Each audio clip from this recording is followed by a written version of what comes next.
కుసుమహర.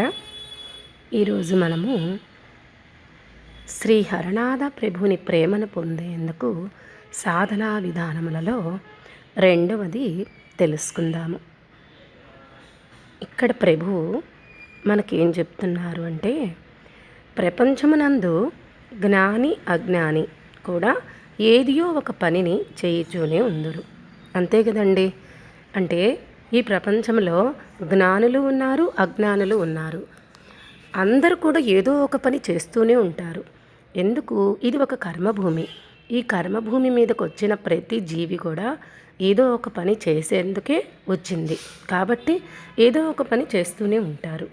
అయితే ఇక్కడ ముందుగా జ్ఞాని అంటే ఎవరు, అజ్ఞాని అంటే ఎవరు అని అంటే,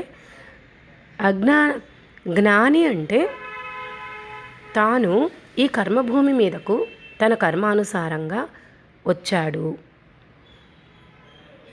అంతేకాకుండా తన కర్మల పట్ల కడు జాగ్రత్తతో ఏది మంచి ఏది చెడు అన్న వివేకంతో తన కర్మలను ఆచరిస్తాడు. ఇక్కడ తన ఆచరించే విధానంలో కూడా ఎటువంటి ఫలాపేక్ష లేకుండా పూర్తిగా భగవంతునికి సమర్పణ చేస్తూ భగవంతుని భావనతో ఇక్కడ కర్మలని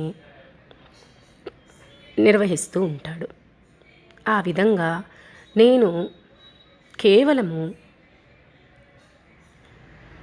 ఇది ఒక నాటక రంగం కనుక ఈ నాటకంలో ఒక పాత్రధారుణ్ణి అన్న భావన, అన్న దృఢమైన భావనని తనలో సదా నిలుపుకొని తన యొక్క ఆత్మభావనను దృఢపరుచుకుంటాడు. కాబట్టే తను ఇక్కడ చేసే పనులన్నీ కూడా, ప్రతి పని కూడా నేరుగా ప్రభునికి చెందుతుంది. కాబట్టి ప్రభువు నుంచి వచ్చే ఆ యొక్క శక్తి మూలకంగా తాను ప్రజలకందరికీ కూడా సుఖాన్ని చేకూర్చే మాదిరిగా ఉంటుంది. తాను చేసే ప్రతి పని కూడా అంటే ఎవరిని కూడా నొప్పించడు, ఎటువంటి వారిని కూడా ఎవరిని కూడా తన మాటలతో నొప్పించడు, తన చేతలతో నొప్పించడు, ఎవరికి ఎటువంటి హాని తలపెట్టడు. ఇతరులకి ఏదైనా చేతనైనంత వరకు ఉపకారం చేసుకుంటూ పోతాడు, తన పని తాను చేసుకుంటూ పోతాడు. నిత్యం భగవంతుని ధ్యానంలో, ధ్యాసలో తన కాలాన్ని సద్వినియోగపరుచుకుంటూ ఉంటాడు. కాబట్టి అతని వల్ల ఎవరికి కూడా ఏ ఇబ్బంది ఉండదు. కాబట్టి తను చేసే ప్రతి పనుల పట్ల కూడా అందరికీ సుఖాన్నే కలిగిస్తుంది. ఇక అజ్ఞాని అనంటే, అజ్ఞానుల కింద ఎవరు వస్తారు అంటే, ఏ కార్యము చేయదలుస్తున్నా ఇక్కడ ఏదో ఒకటి తెలియని భయము, ఆందోళన. అంటే ఆ భయము, ఆందోళన నిరంతరము ఆ అజ్ఞానిని వెంటాడుతూనే ఉంటాయండి. ఎందుకు అనంటే, పాపం తనకి తెలీదు ఇది అంతా కూడా మన భగవంతునికి చెందినది, అంతే తప్ప ఇందులో మనది అంటూ ఏమీ లేదు అన్న ఆ వాస్తవిక సత్యానికి చాలా దూరంగా ఉంటాడు. ప్రతిదీ ఇక్కడ తనదే అని, ఇది నాది, ఇది నేను చేస్తున్నాను, ఇది ఇలా చేస్తే నాకు ఎంత లాభం వస్తుందో, ఇలా చేస్తే నేను ఇంకెవరికైనా ఏదైనా ఎక్కువగా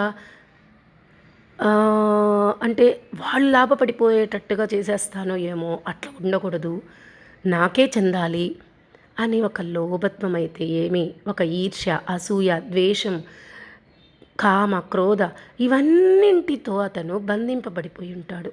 అజ్ఞాని తెలీదు పాపం ఆ స్థితి. తను అజ్ఞానంలో ఉన్నాడు అన్న ఆ యొక్క తన స్థితిని తను గుర్తించలేని విధానంలో ఉంటాడు. కాబట్టి తను చేసే ప్రతి పనిలో కూడా అహంకారము, మమకారము నిండి ఉండటం వలన, చూడండి ఇప్పుడు మనం చెప్పుకున్నాం కదా, నేను చేస్తున్నా, ఇది నా వల్లే వాడు సక్సెస్ అయ్యాడు, నేను చేయబట్టే వాడు ఈ పని పూర్తి చేసుకోగలిగాడు, ఈ ఇంటికి నేను చేయబట్టే నేనే ఆధారమైనాను.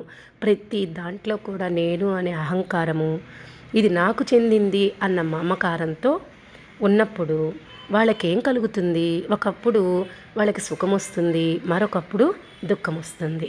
ఈ సుఖ దుఃఖాల రెండింటినీ కూడా ఇంకా నిత్యం అనుభవిస్తూనే ఉంటుంటారు. అటువంటప్పుడు వాళ్ళ హృదయాలు సదా సుఖ దుఃఖములతో కలత చెందుతూనే ఉంటాయి. కాబట్టి ప్రభువుని పొందాలి అన్నప్పుడు ఈ సాధనా విధానంలో మనము ప్రతి ఒక్కరము కూడా మనల్ని మనము స్వాధ్యాయనం చేసుకుంటూ ఉండాలి.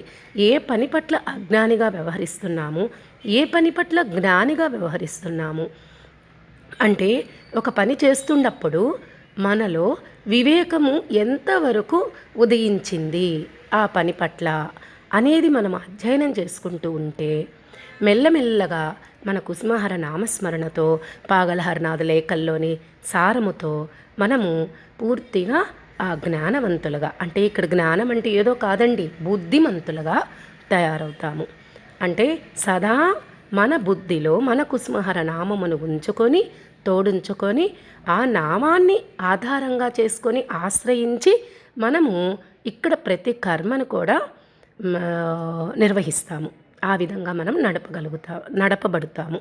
కాబట్టి ఆ విధంగా తయారయ్యేందుకే మనము మన యొక్క సాధనని సఫలీకృతం చేసుకోవాలి. జై కుసుమహర.